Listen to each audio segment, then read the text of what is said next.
Hello guys, pag-usapan lang natin ang breaking news. Katniel uli sa akto, lagot na.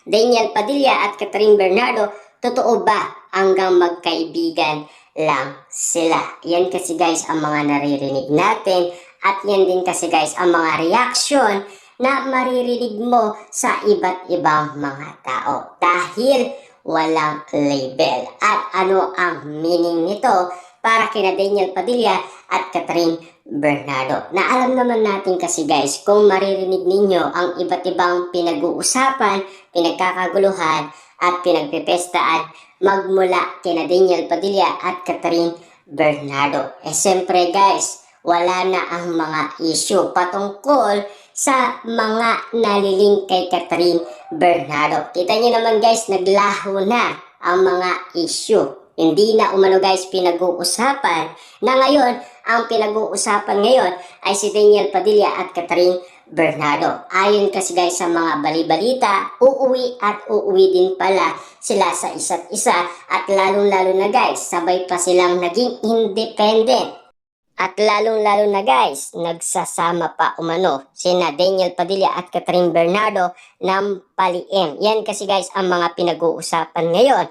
Yan kasi guys ang mga in-demand ngayon sa social media na pinag-uusapan patungkol kay Catherine Bernardo at Daniel Padilla. At lalong-lalo na guys, siyempre pinag-usapan din noong April na si Daniel Padilla at Catherine Bernardo ay magkalapit lang daw ang condominium. Ibig sabihin, si Catherine Bernardo ay lumalapit na kay Daniel Padilla. Noon ay si Daniel Padilla ang habol ng habol kay Catherine Bernardo. Siyempre guys, nung gumawa ng paraan si Daniel Padilla, si Catherine Bernardo naman guys ang nabalitaan natin na umahabol kay Daniel Padilla. Ibig sabihin lang nito guys, lahat ng mga issue na pinagdadaanan ni Catherine Bernardo at Daniel Padilla hanggang kwento lang. Pero si Catherine at Daniel Padilla nagsisimula na nga ba para pag-usapan at lalong-lalo na guys, mabalitaan din natin.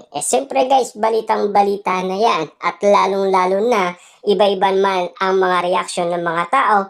At least, alam naman natin guys na meron na silang commitment sa isa't isa at lalong-lalo na guys, pwede na silang mag-chat sa isa't isa or mag-text sa isa't isa. Ayon kasi guys sa balibalita ni Christopher Min, nagkaayos na at lalong-lalo na nagkaroon ng connection sa isa't isa.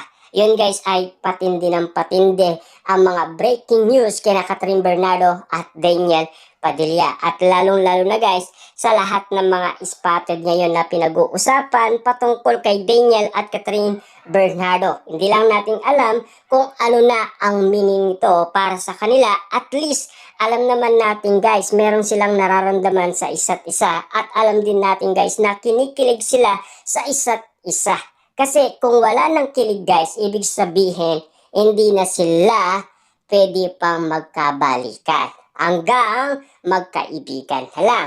Siyempre, iba na ang kilig ni Catherine Bernardo sa ibang tao na, hindi na kay Daniel Padilla.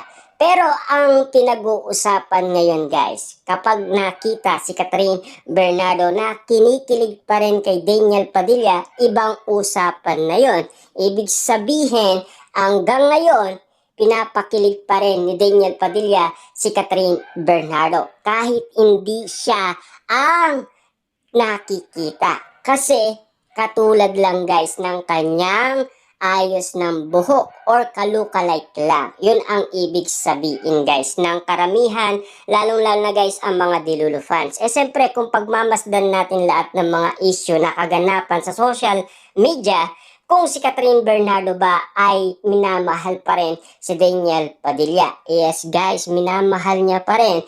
Ayon kasi guys sa balibalita, naghihintayan lang sila sa isa't isa.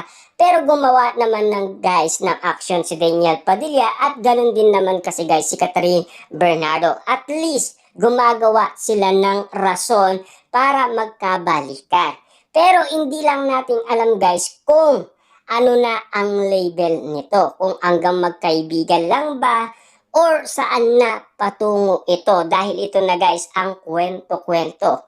Finally na kaya ito guys? Or mag-iiba pa ang mga kwento? Or patatagalin pa?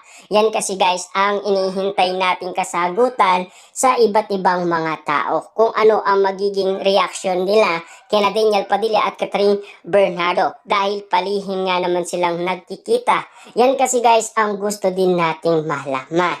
Kung hanggang saan at hanggang kailan or tatapusin lang nila ang kanilang project para at least alam na natin guys kung ano ang naging usapan. Kasi ika nga guys kapag nagkaroon daw ng movie ang Katniel, sigurado magiging patok yan. Kasi sabik na sabik ulit ang maraming tao. Siyempre alam naman natin guys, inihintay silang dalawa. 'Di ba? After ng iwalayan, nagkabalikan, nagkaroon ng movie, siyempre guys, imala nga naman kasi yun. At lalong-lalo na guys, meron pa silang movie na After Forever na inihintay natin na sana ay nasa gawa nila yan guys kung hindi sila nagkaiwalay. Yan kasi guys ang inihintay natin. At lalong-lalo na napaka-special guys ng bawat kwentong pinag-uusapan patungkol kina Daniel Padilla at Catherine Bernardo. At lalong-lalo na guys, kahit sila ay solo lang, napaka-special nito para marinig natin guys na hindi laos si Daniel Padilla. Hanggang ngayon, kalat pa rin ang kanyang billboard. Hanggang ngayon guys, nagpapatuloy pa rin ang pagiging success ni Daniel Padilla kahit walang Catherine Bernardo. Ibig sabihin lang nito, exclusive yan guys na binabalita. At lalong-lalo na, napaka-special sa atin ang marinig natin guys kung ano na ang label ng samaan Daniel Padilla at Catherine Bernardo. At lalong-lalo na guys, sa lahat ng mga spotted ngayon na pinag-uusapan patungkol na kay Daniel Padilla at Catherine Bernardo. At lalong-lalo na guys, ang ganitong mga usapin, iba na kasi guys ang sinisigurado natin. Kung ano na nga ba talaga sila sa isa't isa. At kung bakit nga naman guys, lumalapit sila sa isa't isa. Ibig bang sabihin nito, kinikilig pa rin sila sa isa't isa. Ayon kasi guys sa balibalita noon, si Daniel Padilla ay ayaw na rin daw kay Catherine Bernardo. Posible yun guys, no? Kinikilig pa rin si Daniel Padilla kay Catherine Bernardo kahit papaano. At ganun din guys si Catherine Bernardo. Diba?